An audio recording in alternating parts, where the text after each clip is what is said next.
नमस्कार साथियों, आज जो अपन बात करेंगे राजस्थान के शुष्क तथा अर्ध शुष्क प्रदेश को मानचित्र के माध्यम से। यानी अपन समझ रहे हैं कि राजस्थान के अंदर जो शुष्क प्रदेश है वो कौन कौन से जिलों में है तथा अर्ध शुष्क जो प्रदेश है वो कौन कौन से जिलों में है। इनको एक मानचित्र के द्वारा अपन समझने की कोशिश करते हैं। तो देखिए, सबसे पहले अपन बात करें कि ये जो राजस्थान है, इस राजस्थान को हम दो भागों में विभाजित करते हैं। तो सबसे पहले जो राजस्थान को दो भागों में विभाजित किया जाता है वो किसके आधार पर विभाजित किया जाता है, ये अपने का कि ये जो है आपके कौन सी, इसे कहते हैं 50 सेंटीमीटर की समवर्षा रेखा। यानी 50 सेंटीमीटर की समवर्षा रेखा राजस्थान को दो भागों में विभाजित करती है। और इसके जो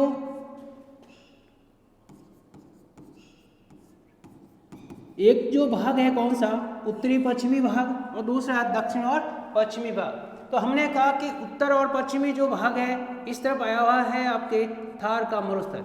उत्तरी या उत्तर पश्चिम भाग है, इसमें है थार का मरुस्थल। हमें पता है कि थार का मरुस्थल है राजस्थान के कितने जिलों में फैला हुआ है। तो हमने कहा कि थार का मरुस्थल राजस्थान के वर्तमान में 19 जिलों के अंदर फैला हुआ। लेकिन यहाँ साथ याद रखना, ये जो जिला है कौन सा, इस जिले को अपन बाहर निकाल रहे हैं क्योंकि ये जो जिला है सिरोही, इस सिरोही के अंदर थार का मरुस्थल फैला हुआ नहीं है। तो सिरोही को अपने कर दिया बाहर। तो कुल कितने, यानी हमने जो बात करें कि इस तरफ कुल जिलों की संख्या कितनी है, इस तरफ जो जिलों की संख्या मिल रही है उत्तर पश्चिम भाग में 20 जिले हैं और दक्षिण और पूर्वी भाग के अंदर जो जिलों की संख्या वो कितनी है, 30। तो 30 में यानी 30 इस तरफ आया हुआ है, 20 इस तरफ आया और इसमें से अपने एक बार निकाल दिया। जो शेष जिले हैं कितने, शेष जो जिले हम कह सकते हैं कि जो थार का मरुस्थल है राजस्थान के 19 जिलों में फैला हुआ है। कितने जिलों में फैला हुआ है, याद रखना 19 जिलों में थार का मरुस्थल फैला हुआ है, 19 जिले। अब देखिए, इस थार के मरुस्थल को हमने कहा कि 50 सेंटीमीटर की समवर्षा रेखा राजस्थान को दो भागों में विभाजित करती है। इसी प्रकार से ये यहाँ पर अगर अपन देखें तो ये है 25 सेंटीमीटर की समवर्षा रेखा। 25 सेंटीमीटर की जो समवर्षा रेखा है वो क्या करती है, थार के मरुस्थल को दो भागों में विभाजित करती है। जो पहला जो भाग है जिसे हम कहते हैं कौन सा, शुष्क प्रदेश, और जो दूसरा जो भाग है इसे कहते हैं अपन अर्ध शुष्क प्रदेश। अब हमने बात की ये 25 सेंटीमीटर की समवर्षा रेखा, ये जो भाग है कौन सा, शुष्क प्रदेश। इस शुष्क प्रदेश में अगर अपन देखें इसको भी अपने कितने भागों में बांटा गया, इसको भी मुख्य रूप से दो भागों में बांटा गया। जो ये पहला जो भाग है ये, इस भाग को कहते हैं कौन सा, याद रखना इस भाग को कहते हैं बालुका स्तूप मुक्त प्रदेश। और जो दूसरा जो भाग है इधर वाला भाग, इस भाग को कहते हैं कौन सा, मरुस्थलीय प्रदेश। ये कौन से प्रदेश की बात करें अपन, हम जिस प्रदेश की बात कर रहे हैं ये है कौन सा, यह है शुष्क प्रदेश। याद रखना शुष्क प्रदेश, शुष्क प्रदेश को राठी प्रदेश भी कहा जाता है। कई बार पूछे आपसे कि राठी प्रदेश किसे कहते हैं, तो हम कह सकते हैं कि शुष्क प्रदेश को राठी प्रदेश के नाम से भी जाना जाता है। और ये जो हमने बात की बीच वाला जो भाग है कौन सा, इसे कहते हैं अर्ध शुष्क प्रदेश। अर्ध शुष्क प्रदेश और अर्ध शुष्क प्रदेश को याद रखना, दूसरा जो नाम है इसका, इसे राजस्थान बागर प्रदेश भी कहते हैं, इसे बागर प्रदेश के नाम से भी जाना जाता है। और जो अर्ध शुष्क प्रदेश है वो मुख्य रूप से कितने जिलों में फैला हुआ है, ये मुख्य रूप से जो जिले हैं यहाँ पर हमने कहा कितने, 19 जिले। और 19 जिलों के बाद फिर हमने बात की कौन सा, कि शुष्क प्रदेश। और अगर आप बात करोगे शुष्क प्रदेश का दूसरा नाम हमने क्या कहा, इसे राठी प्रदेश भी कहते हैं। और राठी प्रदेश या शुष्क प्रदेश कितने जिलों में फैला हुआ, तो हमने कहा लगभग ये 6 जिलों में फैला हुआ है। और अगर आपसे पूछे कि दूसरा कौन सा, अर्ध शुष्क प्रदेश, अर्ध शुष्क प्रदेश मुख्य रूप से कितने जिलों में फैला हुआ है, आप कह सकते हो कि जो अर्ध शुष्क प्रदेश है वो कितने जिलों में, टोटल कितने थे 19 में से 6 गए, 6 निकलेंगे क्या, पर नहीं, कितने जिले, 18 जिलों में क्या फैला हुआ है, अर्ध शुष्क प्रदेश। और हमने कहा अर्ध शुष्क प्रदेश को बागर प्रदेश भी कहा जाता है। और आपसे पूछे कि बागर प्रदेश किसे कहते हैं, या आपसे पूछा जाता है कौन कौन से ऐसे जिले हैं जिनको बागर प्रदेश भी कहा जाता है, या किन किन जिलों में बागर प्रदेश आता है, तो आप याद रखना ये जो 18 जिले हैं इसकी बात अपन कर रहे हैं। तो अर्ध शुष्क प्रदेश 18 जिलों में, शुष्क प्रदेश 6 जिलों में, राजस्थान टोटल थार का मरुस्थल जो राजस्थान के कितने जिलों में, 19 जिलों में फैला हुआ है। और 50 सेंटीमीटर की जो समवर्षा रेखा क्या करती है, राजस्थान को दो भागों में विभाजित करती है।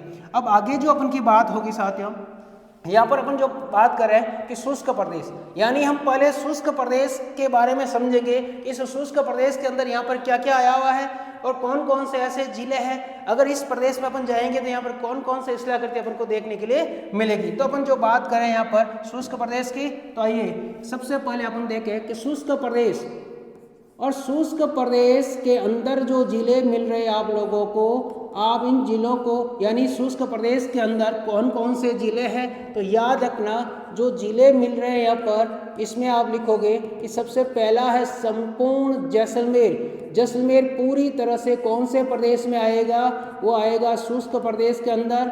और इसके बाद अगर आप देखोगे कौन सा, तो यहाँ पर आपके जो जिला मिल रहा है कौन सा, फलोदी, लेकिन फलोदी पूरी तरह से नहीं मिलेगा।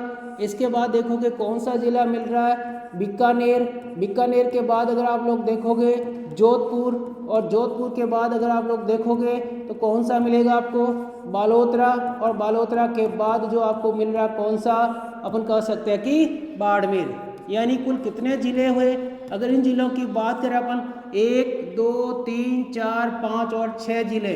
इन 6 जिलों में क्या फैला हुआ है, शुष्क प्रदेश। लेकिन याद रखना इस शुष्क प्रदेश कौन सा ऐसा जिला है जिसमें पूरी तरह से फैला हुआ, तो आपका आंसर होगा संपूर्ण जैसलमेर।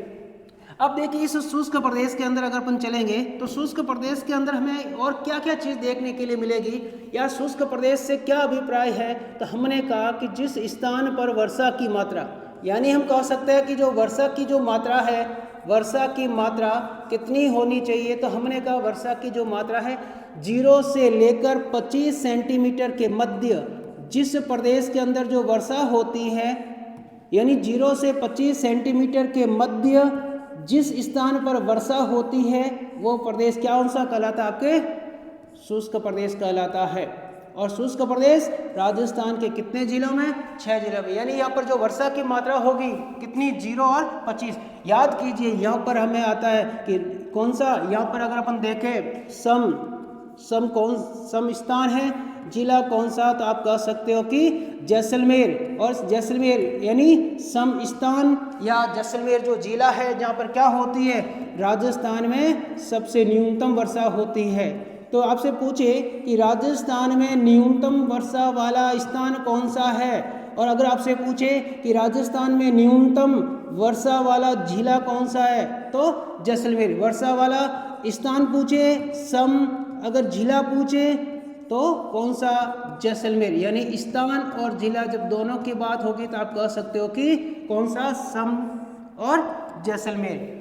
जहाँ पर कौन से प्रदेश के अंदर आया हुआ है, ये शुष्क प्रदेश के अंदर आया हुआ है। अब इसके अलावा और देखते अपन कि इस शुष्क प्रदेश के अंदर क्या है। अब देखिए सर, जब अपन शुष्क प्रदेश के अंदर चलेंगे तो यह शुष्क प्रदेश के अंदर यहाँ पर विभिन्न प्रकार के अपन को क्या मिलेंगे, यहाँ पर बालू का स्तूप, विभिन्न प्रकार के बालू का स्तूप देखने के लिए मिलेंगे। अपन कह सकते हैं कि इन बालू का स्तूपों को किस प्रकार से जाना जाता है, तो बालू का स्तूपों के प्रकार, बालू का स्तूप किसे कहते हैं, तो अपन कह सकते हैं कि हमारी भाषा के अंदर इसे क्या कहते हैं, टीले। यानी जो रेत के टीले होते हैं वो रेत के टीले कौन से प्रदेश के अंदर देखने के लिए मिलेंगे, तब हम बात करेंगे शुष्क प्रदेश के अंदर। शुष्क प्रदेश के अंदर विभिन्न प्रकार के रेत के टीले मिलेंगे। अब हमारे लिए जो क्वेश्चन बनता है, हमें पूछा जाता है कि ये जो बालू का स्तूपों के प्रकार है, इसमें हमारे लिए जो क्वेश्चन किस तरह से पूछा जाता है, हमें एग्जाम में पूछा जाता है कि दोहरे, यानी पूछा जाता है कि दोहरे किसे कहते हैं, या दोहरे या धरियन किसे कहते हैं। तो अगर अपन बात करें कि दोहरे किसे कहते हैं, क्योंकि ये दोनों जो शब्द है ये स्थानीय शब्द है। कैसे शब्द, ये स्थानीय शब्द है। यानी हम कह सकते हैं कि स्थानीय भाषा में कहते हैं। कौन से जिले में, स्थानीय भाषा में जिला कौन सा होगा, तो जिला होगा आपके यहाँ पर जैसलमेर। यानी जब जैसलमेर की यात्रा अपन करेंगे, जैसलमेर में जाएंगे, तो जैसलमेर में रेत के टीलों को किस नाम से जाना जाता है, दोहरे या दरियन। लेकिन याद रखना, हमें पूछा जाता है कि दोहरे किसे कहते हैं, दोहरे शब्द का क्या अर्थ होता है। तो देखिए साथियों, याद रखें यहाँ पर कि दोहरे किसे कहते हैं, दोहरे और दरियन में क्या अंतर है। तो दोहरे किसे कहा जाता है कि जो रेत के टीले लहरनुमा आकृति में, यानी लहरनुमा आकृति में होते हैं, उन टीलों को क्या कहते हैं, उसे कहते हैं अपन दोहरे कहते हैं। याद रखना, क्या पूछा, दोहरे किसे कहते हैं, और दोहरे की बात हम क्या करें, जो रेत के टीले लहरनुमा आकृति में होते हैं उसे क्या कहा जाता है, उसे हम कहते हैं दोहरे। लेकिन दरियन की बात होगी तो दरियन किसे कहते हैं, दरियन शब्द से आपका क्या अभिप्राय है, तो जो दरियन कहा जाता है वो किसे कहते हैं, याद रखना कि दरियन में भी क्या होगा इसमें कि जो रेत के टीले स्थानांतरणशील होते हैं। याद रखना दोनों को किस प्रकार से याद करें कि जो रेत के टीले स्थानांतरणशील होते हैं, या हम कह सकते हैं कि जो गतिशील होते हैं, ऐसे रेत के टीलों को क्या कहते हैं, ऐसे रेत के टीलों को कहते हैं अपन दरियन कहते हैं। दोनों में याद करना, याद करवा रहा हूं यहीं पर कि आपको रटने की जरूरत नहीं है। यहाँ क्या पूछा दोहरे, यहाँ क्या पूछा दरियन।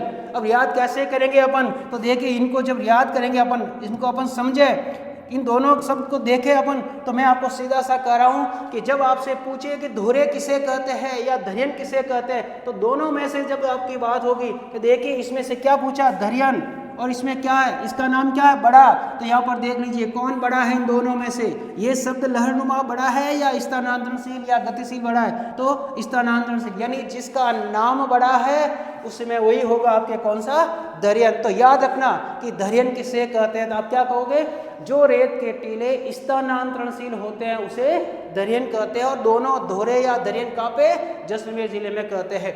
अब यहाँ पर अपन जैसलमेर के अंदर हमें क्या मिलेगा, विभिन्न प्रकार के रेत के टीले मिलेंगे। यहाँ पर विभिन्न प्रकार के रेत के टीले देखने को मिलेंगे, अपन खूब सारे हैं। तो अब हम सबसे पहले बात करें कौन कौन से प्रकार के रेत के टीले हैं, तो देखिए समझे अपन इनको।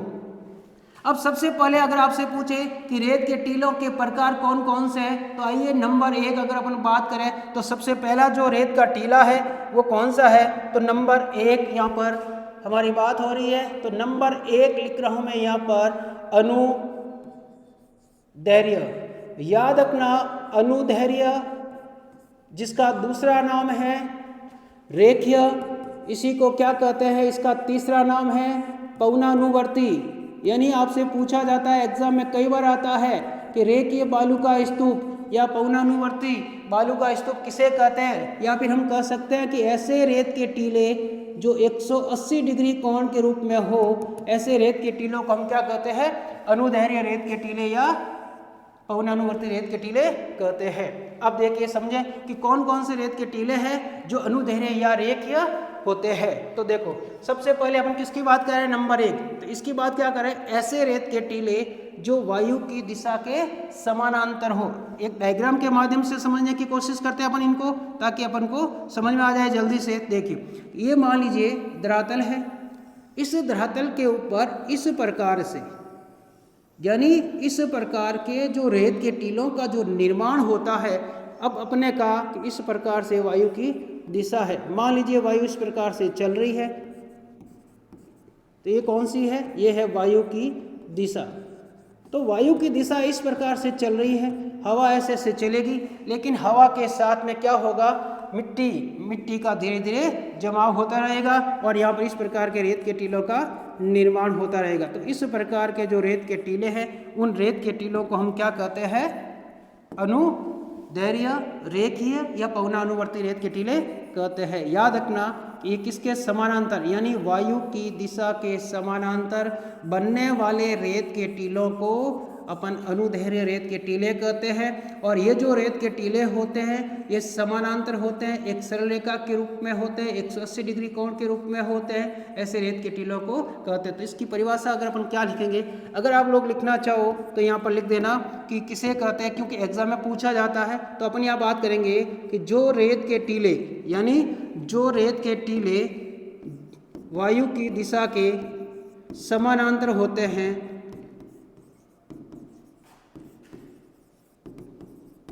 दिशा के समानांतर जो होते हैं, उन रेत को टीलों को हम क्या कहते हैं, उसे हम अनुदैर्ध्य कहते हैं।